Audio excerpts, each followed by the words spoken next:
सुंदर कहानियाँ। अजी आ गए आप?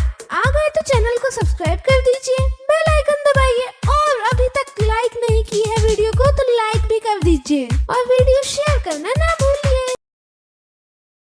यह कहानी विनय की है। विनय अलीगढ़ का रहने वाला था। वह दिल्ली में किराए पर ऑटो रिक्शा चलाता था। दिन भर जितने पैसे कमाता था उसके आधे पैसे ऑटो रिक्शा के मालिक को दे देता था और आधे पैसे से अपने घर का काम चलाता था। उसकी पत्नी ममता लोगों के यहाँ झाड़ू पोछा कर काम करती थी और उसका बड़ा बेटा संजय ग्रेजुएशन के लास्ट ईयर में पढ़ाई कर रहा था और उसका छोटा बेटा गुड्डू 10वीं क्लास में पढ़ाई कर रहा था। गर्मी का दिन था। सुबह के 4 बज रहे थे। ममता आज रोज से थोड़ी जल्दी उठ गई थी क्योंकि आज पीने का पानी आना था। उसके मोहल्ले में पीने वाला पानी हफ्ते में 3 दिन ही आता था। ममता जल्दी जल्दी बाल्टी लेकर नल की तरफ बढ़ी और सोचते हुए जा रही थी, आज तो पहला नंबर मेरा ही होगा।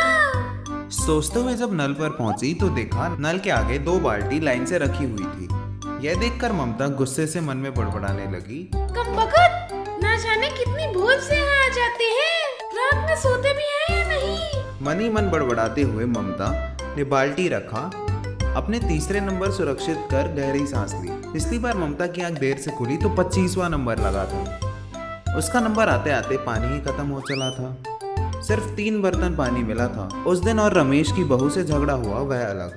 अभी पानी आने में 2 घंटे शेष है, तब तक घर चली जाती हूँ। सुबह के 8 बज चुके थे और सभी नित्य दिनचर्या में लग गए थे। आज ना जाने क्यों ममता को गांव की बहुत याद आ रही थी।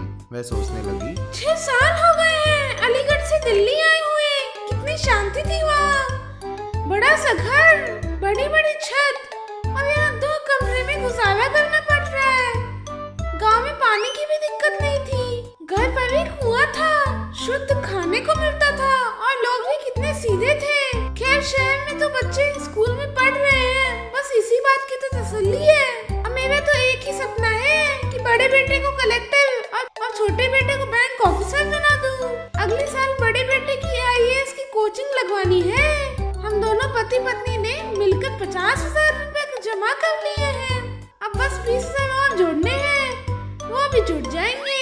उसके बाद बेटे को शहर के नामी आईएएस कोचिंग सेंटर में दाखिला लिखवा देंगे। ममता मीठे सपनों में खोई हुई थी। उसके सपनों को फोन की घंटी ने तोड़ा। फोन उसके देवर सोहन का था। ममता फोन देखकर सोचने लगी, देवर जी ने तो सालों से कभी बात नहीं की, आज ऐसा क्या हो गया कि फोन आ गया।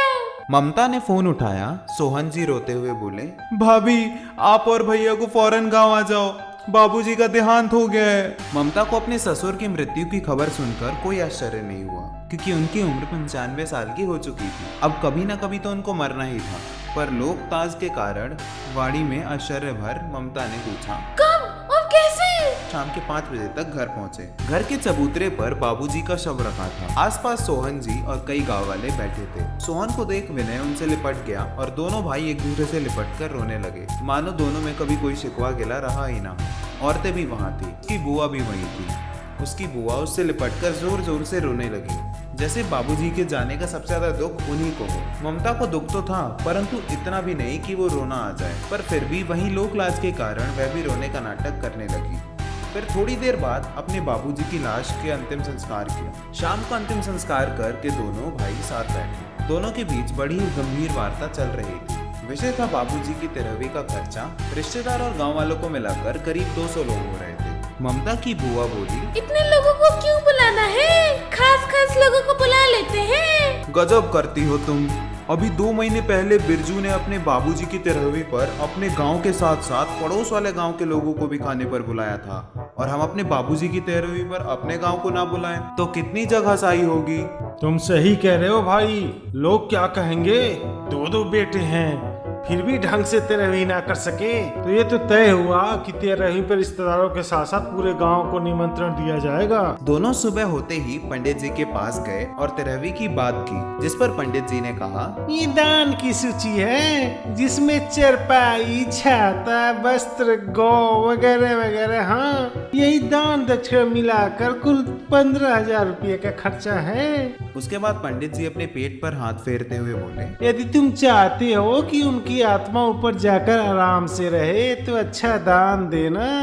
ठीक है पंडित जी। दोनों भाई हामी भर के वहाँ से हलवाई के पास गए। भाई साहब तेरे वहीं पर 200 लोगों का खाना बनवाना है। देखिए 200 लोगों का खाना बनाने के लिए लगभग 25,000 रुपये का खर्चा आएगा।